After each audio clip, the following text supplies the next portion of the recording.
several modern island governments throughout the region of Micronesia currently have, or at one point in time, instituted incredibly restrictive abortion laws by international standards.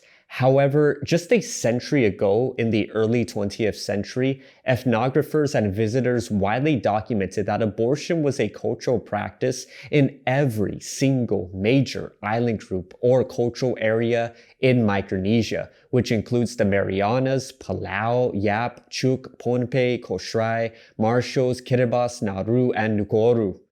Guahusipulan, and in this video we will explore traditional cultural practices of abortion in Micronesia, utilizing primarily ethnographic and historical sources compiled by cultural anthropologist Donald Rubinstein and ethnologist George Devereux.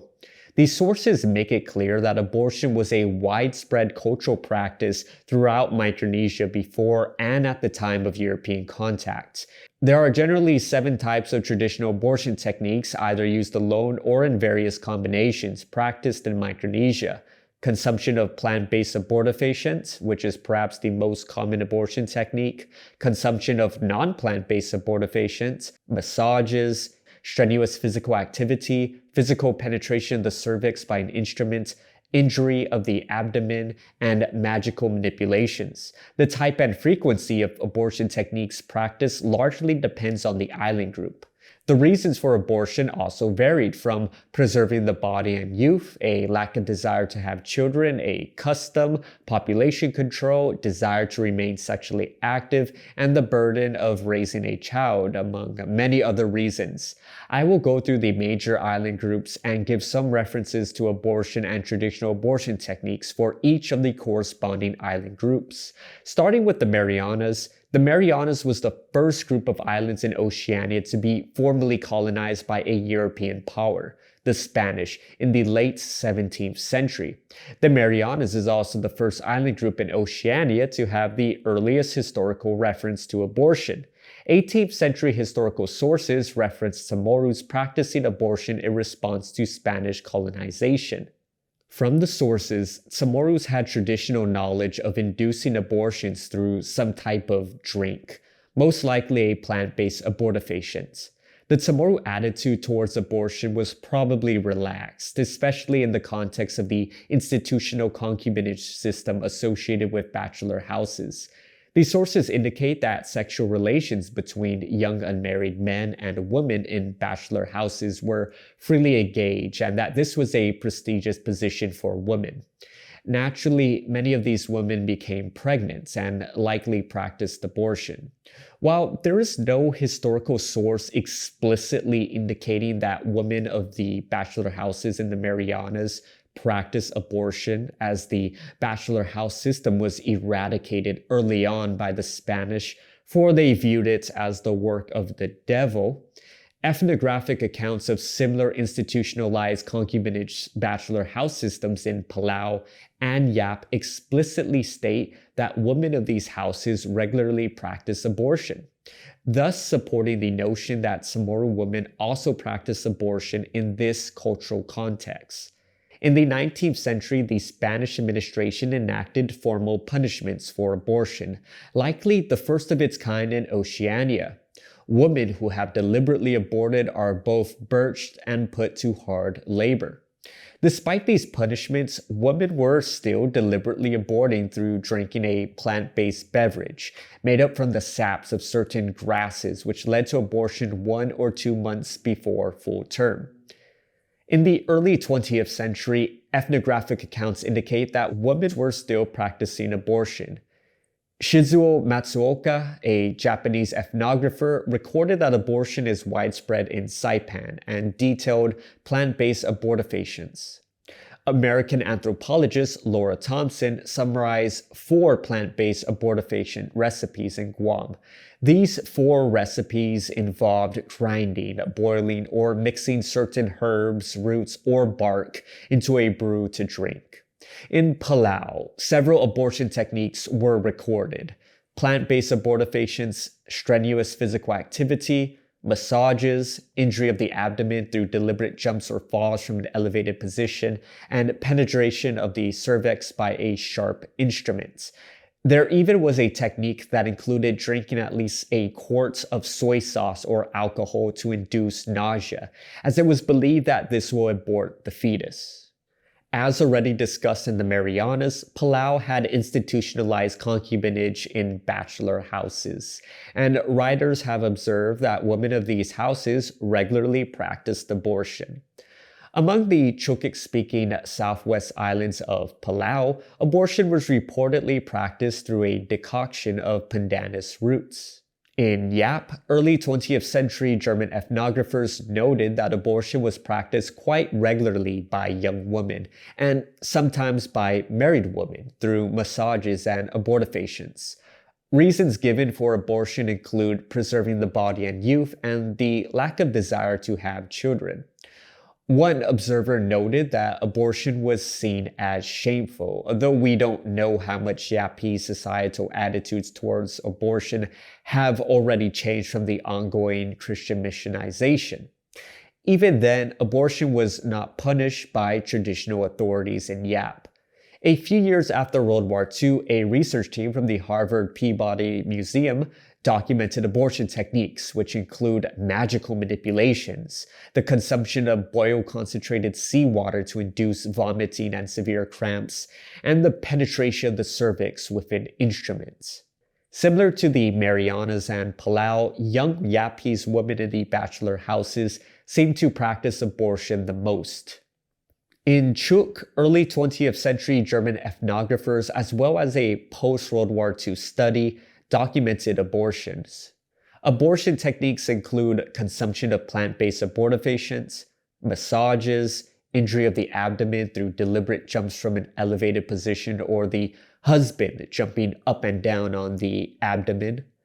The reasons for abortion include preserving the body and youth, lack of desire to have children, desire to remain sexually active, and the burden of raising a child. In Ponapean, visitors and ethnographers throughout the 19th and early 20th century recorded cultural knowledge of abortions through plant-based abortifacients and massages.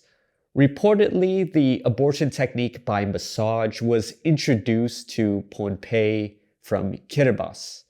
Abortion was said to be common in the first year of marriage, although it is considered improper. Still, abortion was not punished by traditional authority. Ethnologist Saul Reisenberg recorded 2 recipes for abortifacients, as well as an indigenous Ponapean term for abortifacients, meaning literally destroys pregnancy. In Kosrae, in early 20th century accounts noted that abortion has always been known in Kosrae, and that young unmarried women and married women had abortions through a massage administered by an older woman. A 1978 dissertation about Kosrae indicated known abortion methods through plant-based abortifacients, penetration of the cervix, and violent activity. In the Marshall Islands, abortion is said to be rare with married women, but frequent with unmarried women. Abortion techniques include massages and plant medicines. In Kiribati, specifically the Gilbert Islands, visitors and ethnographers throughout the 19th and early 20th century noted that the indigenous people extensively practiced abortion for population control purposes due to the island's lack of resources. One visitor wrote that abortion was practiced by women who have more than 2 children. A technique of abortion recorded was that the woman's abdomen would be pounded by stones. In Nauru, abortion through massages by specialists have been documented. In the Polynesian outlier of Nukoru, abortions have been recorded through injuring the abdomen, with poverty being cited as the reason. In conclusion, these sources make it clear that abortion was a widespread cultural practice throughout Micronesia before and at the time of European contact. The peoples of Micronesia clearly possessed the anatomical and botanical knowledge to develop abortion techniques. With that being said, it is important to note that just because abortion was traditionally practiced does not mean that the historical record should be interpreted as an unconditional acceptance of abortion throughout Micronesia. While it's difficult to say how much the traditional Micronesian cultural attitudes towards abortion were influenced by the ongoing Christianization efforts by missionaries and/or the bias by the ones who are recording, cultural attitudes towards abortion certainly varied from island group to island group. Abortion cannot be viewed independently from the cultural and physical environmental context. Some island societies have a wide acceptance of abortion in certain cultural contexts, such as unmarried women in the bachelor house systems of the Marianas, Palau, and Yap. Marital status, in general, seem to have played a large role in the practice of abortion in some of the island groups, such as the Marshall Islands, where it was primarily young unmarried women practicing abortion. Finally, abortion must be contextualized within the physical environments, where, for example, in Kiribati, abortion was extensively practiced for population control purposes, due to the island's limited resources.